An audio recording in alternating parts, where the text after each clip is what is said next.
What happens if you stop training your legs?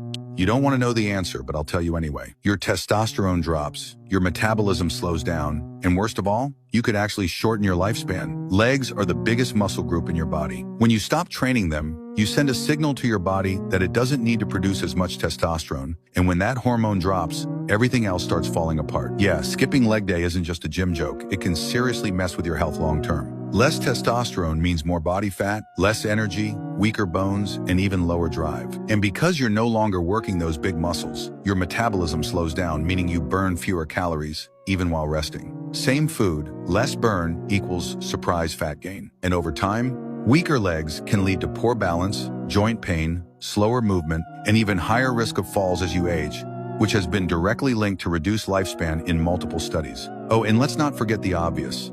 You'll look top-heavy and unbalanced. Strong chest, arms, and stick legs holding it all up like toothpicks. Clearly this video is heavily biased our leg day, but let's separate the facts from rage bait. We know for a fact intense leg training leads to acute spike in anabolic hormones, but it's not that big of a deal because intense training in general does that.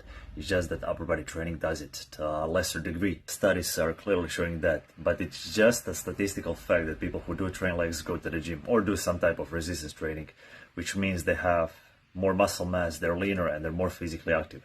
That's why they have higher testosterone levels on average, not necessarily just because they train legs. Also, what studies are actually showing is that physically stronger individuals who carry more muscle mass in general tend to live longer and have decreased risk of all-cause mortality. But the reason why longevity and decreased risk of all-cause mortality is often associated with leg strength and legs muscle mass is because in those studies, they often specifically measure leg size and use exercises such as back squat and leg press as a reference, as an indicators. As mentioned though, it's not just legs training, it's just that people who do train legs train in general.